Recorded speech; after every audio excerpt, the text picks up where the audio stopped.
Can't Escape the Magic by Art Fox. Chapter 11. Sin, I understand you're confused right now, but we have a meeting with King Atmad and Deputy King Satmad. Sinbad sighed and rubbed his face tiredly.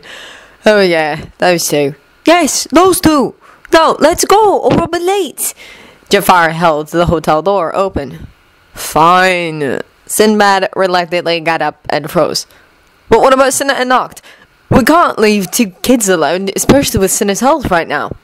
Sinbad frowned. His son, and wasn't that an odd thing to think, was so small and sickly. He couldn't in good conscience leave him alone with no one to watch him. Jafar slouched. Right. Well, if we bring the boys before King Ahmad, he'll undoubtedly ask about them. Are you willing to declare Sinna as your son so soon? Sinbad had an uncommonly serious look on his face as he contemplated for a long moment. I hate to say it, but no. At least not with how delicate his health is, and with Balbad's current diplomatic issues with Sindria. I don't trust Atmad not to try to use him against me. I really don't like that brat king. Like him or not, he's still the king of Balbad. We'll leave the boys here and return quickly from the meeting. Alright, Sinbad relented reluctantly. Let's go then. King Sinbad, long time no see. The obese king wearily smiled. Let's disperse with the greetings. Sinbad was terse with the younger, fatter man. I have but one requirement for you. You must continue trade with Sindria immediately. His golden eyes sent shivers down the other king's spine. Sorry, but Balbad is facing urgent internal diplomatic issues. His lips was irritating and distracting. After a vague description of the fog troop thieves plaguing Balbad, Sinbad felt a migraine blossom behind his eyes at the irritating man-child. The Sindrian king absently listened to Ahmad's incessant whining. The people are such fools, Ahmad disdained as he shoved a pudgy finger up his nose. Sinbad felt himself suddenly gag at the filthy habit, but he managed to keep his voice steady. Your reputation is terrible. Hey, that's not our fault. The fog troop just named a real troublemaker as their leader. He wailed, then not so quietly hissed himself. Why did he have to show up now, of all times? Oh! Deputy King Satman gasped and slammed his hands over his brother's mouth. Don't bring that up now, brother! He whimpered, his voice as timid and airy as ever. Atman gasped and nodded at his younger brother as he was shushed. Sinbad felt his interest peak at the obvious and stupid brother's charade. Ahmad gasped and nodded as he was shushed by his brother. Ahmad tried to cover up his mistake, but managed only to make himself appear more incompetent. Well, if you want to continue trade, you're just going to have to do something about it yourself, huh? He laid out a challenge to the foreign king.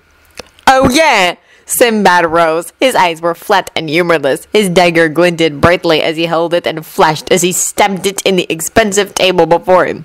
I vanquished the fog troop, or whatever they're calling themselves, on my own, without the military. With that violent declaration, Sinbad and his entourage left the palace. Well, that was reckless, Jafar snarked. The freckled man rolled his eyes at Sinbad's back. The king of Sindria ignored his vizier's unsubtle scolding. The trio went back into their hotel room. Masroor settled against the wall while Jafar and Sinbad each peeked into the bedroom the two boys were in. Noct and Sinna were cuddled together against the headboard.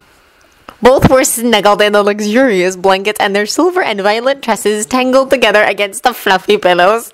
Aww! Jafar melted at the adorable sight. Sinbad smirked at the younger man. You always had such a weakness for cute things, he teased. Shut up! You'll wake them, idiot! Jafar hissed, blushing slightly and being caught. Yeah, okay. Let's let them sleep a bit longer. Sinbad quietly shut the door and the pair retreated back into the sitting room. We've agreed to meet Aladdin and Morgiana for lunch in a bit. We'll wake the boys up before then, Jafar reminded Sinbad. Sounds good. But before that, I want to lay out exactly what we know about Sinna. If he's my son, I should know everything about him. It's true that as the first prince of Sindria, if you decide to legitimize him, you need to be knowledgeable about Sinna's life. However, when you say it like that, it just sounds creepy. Jafar grimaced. Sinbad twitched. Shut up and help me, he buzzed. All right. Let's write it all down so we can keep track. Jafar swiped a sheet of paper and a quill from a nearby desk. Then the two started, with Masrur standing ever diligently nearby. Okay, Jafar started. We know he has a low tolerance for heat. He began jotting things down on the paper. He can't read, Sinbad recalled. Neither can Nox, for that matter. All right, well, we can teach them both later. As prince, it is essential that Cinna learn to read. I'll teach you myself. Jafar nodded. Sounds good. Sinbad stroked his chin as he began contemplating. He seen someone die, he recalled. Really? That story he told, Nearly Headless Nick, it was too detailed for it to be the simple imaginings of a child. He had to have known this Nick before he died, or have seen the execution himself. How awful! Jafar looked aghast at the thought of such a young child being exposed to such horrors. There's more than that, Cinna revealed, but Masrur's voice cut in. He was a slave, knocked too. Sin turned around to look at the stationary Fonalise, while Jafar went bloodless white on the couch opposite. How did you know? Sinbad inquired. Jafar quickly regained his composure, with only a bit of difficulty, and also looked inquisitive. They are very thin. Noct is very timid and calls everyone Mr. in place of Master, and they both have scars on their ankles, wrists, and necks from chains. Yes, they were slaves until very recently, Sinbad confirmed, his eyes dark. How recently? Jafar's voice was soft but had a chilling effect. Could we find their old master? The implications of the former assassin's words were clear. Noct's arm and leg, along with his ribs and Cinna's wrist, are fresh injuries. They said that their former master threw Noct off a cliff and Cinna jumped after him, Sinbad recalled. So, no more than a few days ago, Jafar confirmed. I'll see if any slave merchants were traveling nearby. Good. I can't imagine the courage it must have taken for Cinna to jump after his friend. It's not that hard to imagine. He probably didn't even think about it. He must be a loyal boy. Reckless, too. I wonder where he gets that from. Jafar sarcastically patted his king. Yeah, I'm not that bad. Sinbad waved him off. No, you're worse, was Jafar's quick snip. Masrur took a step closer, bringing him against the back of Sinbad's couch and deeper into the conversation. How long were they slaves? Do you know? He wondered. I don't know. I didn't ask. They're very young, though, and not many slave traders bother with infants. Sinbad began calculating. They are very thin, like they've been hungry for a few years. Masrur reported his observations. Yeah, I noticed that too, but Cinna doesn't behave like a typical slave. At least not around me. He's actually pretty bratty. Sinbad smirked. He's a strong-willed boy. Something else he inherited from you, no doubt. That's good at least. Noct seemed to be rather reserved, Jafar said. Sinbad laughed. Not when he's around Cinna. Those two are the best of friends. You can tell that and how they depend on one another and how they fight each other. I see. Good. Jafar relaxed a bit against his seat. Then he settled a little more seriously into the conversation. This is a delicate situation we're in, Sin. I know. Sinbad ran a hand through his long bangs. I have a son, the first prince of Sindria. The other royals will judge you harshly. Having a child before having a queen is one thing. Having an illegitimate former slave as a prince is another. This will undoubtedly damage the reputation of our country one way or the other. The only thing we can do is minimize the damage. Jafar's eyes were calculating. And how do you suppose we do that? Sinbad locked eyes with his trusted friend. It all depends on Cinna and his mother. If necessary, we can concoct a story to explain her absence. Say that you married her in secret, or she died in childbirth or something.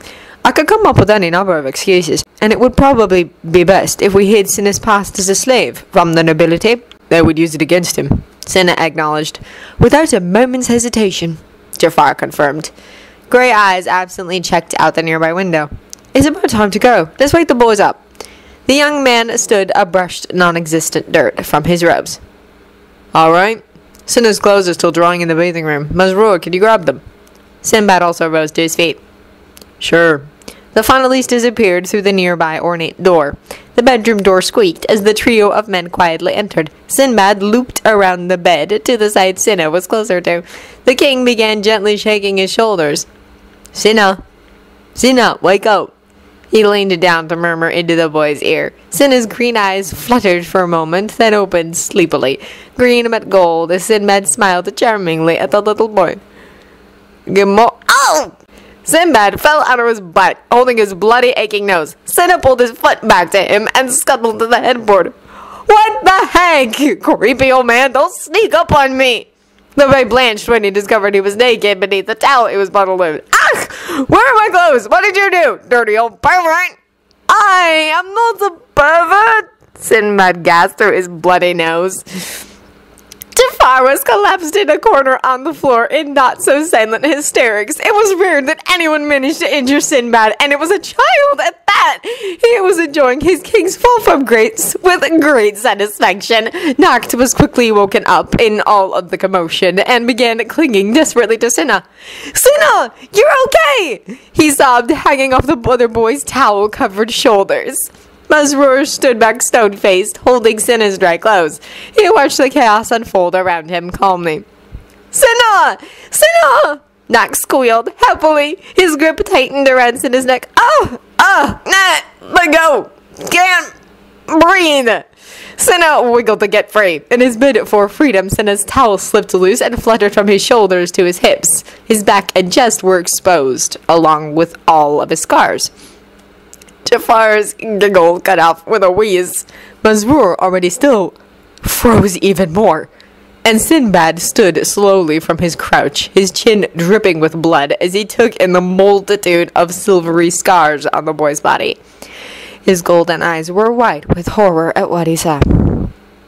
Jafar broke the deep silence tentatively. Masrur has your clothes, Cinna. They got wet when we were cooling you off. We'll step outside while you change, alright? The boy noticed what was making the adult so skittish and pulled the towel up to cover himself. All right. Masrur left the bundle of cloth on the bed, and the three men stepped out. The moment the chamber door closed, Sinbad slammed a fist into a wall. Damn it! Sin! Jafar yelped. Jafar, did you see? His back, his shoulders, his chest. Those scars. I am not blind. I saw. Jafar snapped and cast his eyes down.